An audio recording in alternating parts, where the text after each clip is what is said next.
It started with a soft, almost innocent sound, a low electric hum that buzzed through the quiet suburban air. Marcus was sitting in his living room, half asleep, watching an old action movie when he heard it again. A faint whir, click, like electricity flowing somewhere it shouldn't. He frowned and muted the TV. The sound was definitely coming from outside. At first, he thought maybe a solar battery inverter was overloading again. It sometimes made weird noises when charging at night. But this was different. It was rhythmic, almost like a machine connecting and disconnecting repeatedly. He stood by the window, pushing the curtain aside just a little. His eyes squinted through the dim light of his front yard, and then he froze. There, standing near his driveway, was his neighbor Karen. Her Tesla was parked halfway across his property line, and she was plugging her charging cable directly into his solar power outlet. For a second, Marcus thought he was seeing things. Maybe she was confused. Maybe she thought it was a community charger or something. But when he saw her glance around nervously, then smirk as she walked away, leaving the car charging from his power grid, he knew it wasn't a mistake. Marcus had dealt with Karen before.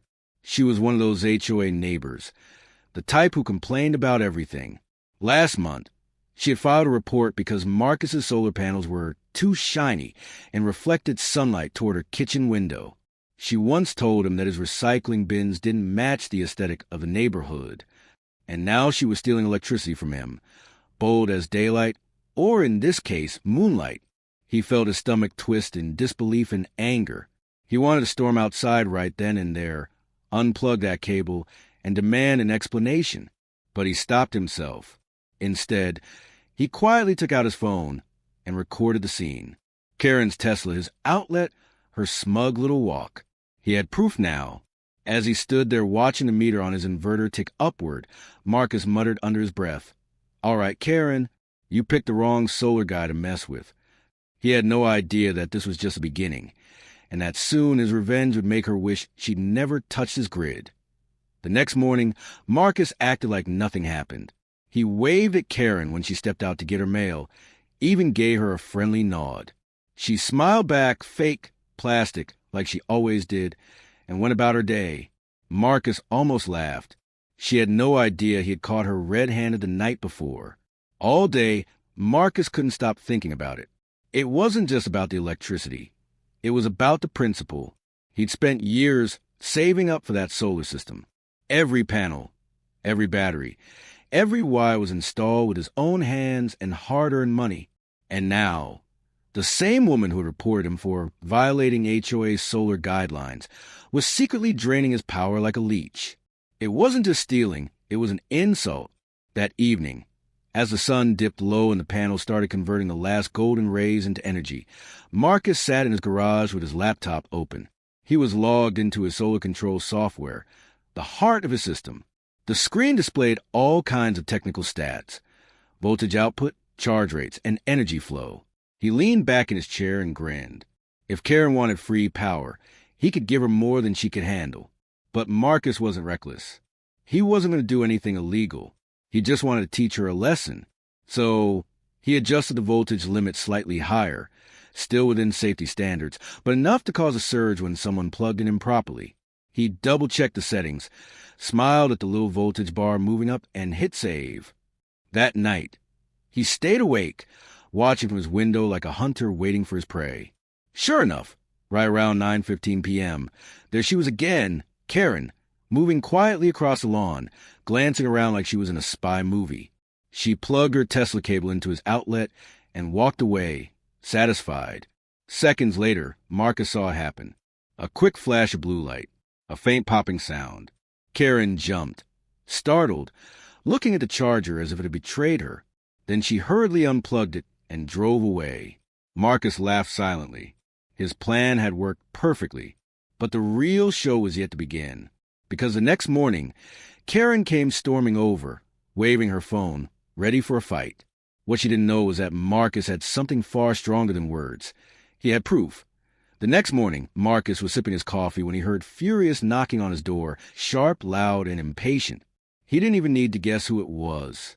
He took a deep breath, straightened his T-shirt, and opened the door with a calm smile.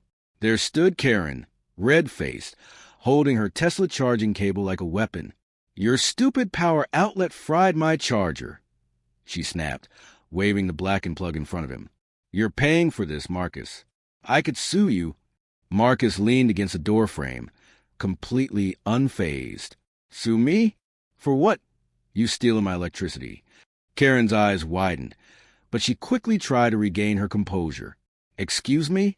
I don't know what you're talking about. I was just checking something near your driveway last night.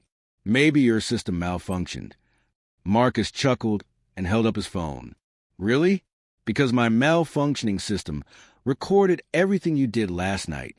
He tapped the screen, and a video started playing, clear as daylight. Karen sneaking up, plugging in her car, and jumping in shock when the outlet sparked. Her face turned ghost white. She opened her mouth to speak, but nothing came out. Marcus folded his arms, enjoying the silence. "Look, Karen," he said coolly, "I could send this to the HOA, the police, or even upload it online.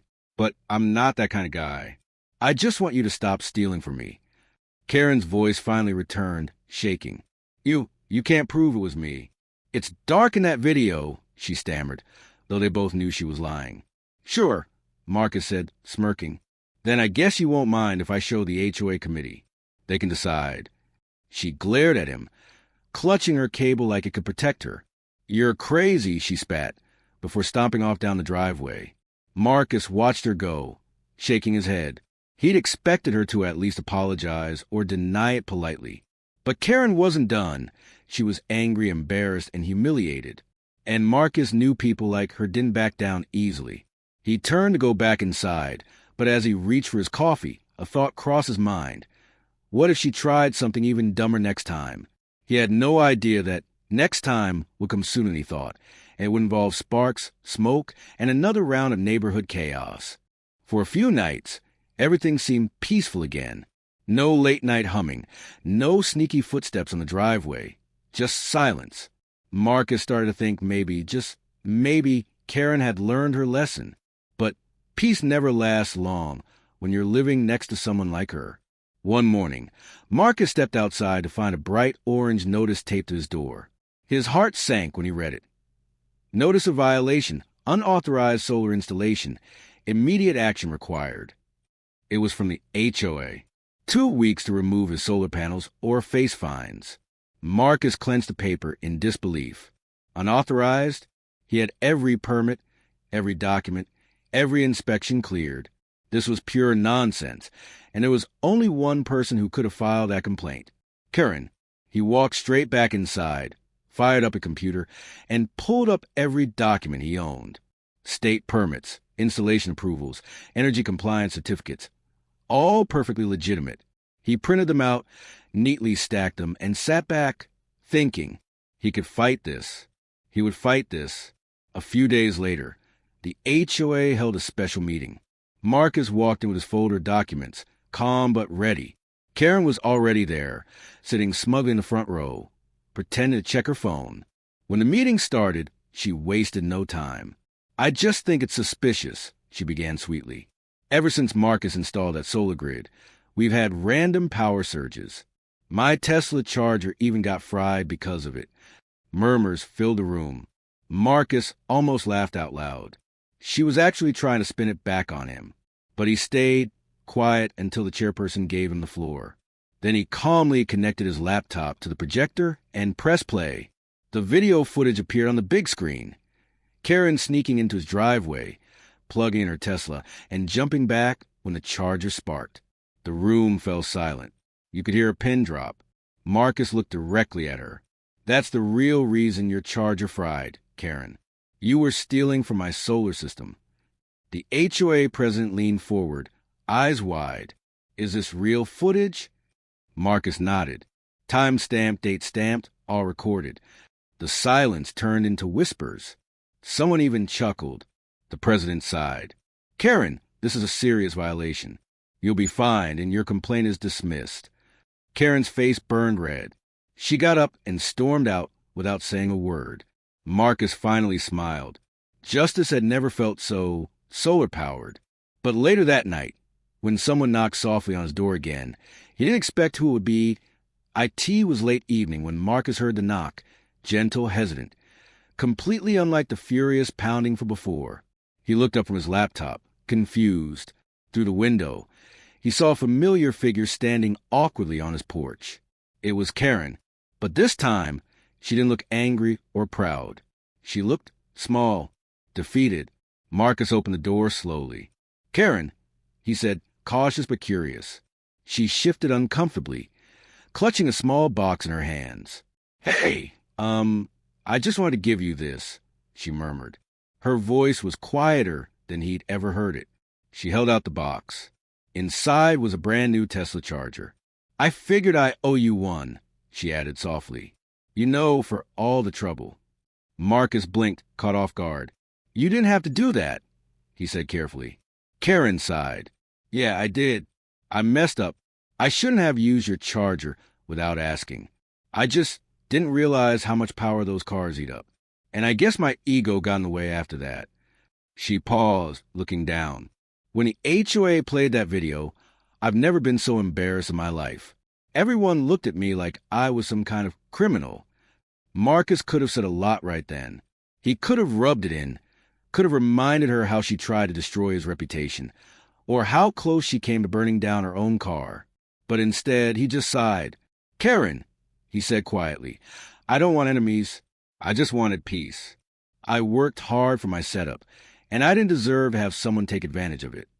She nodded slowly. "You're right, and I'm sorry."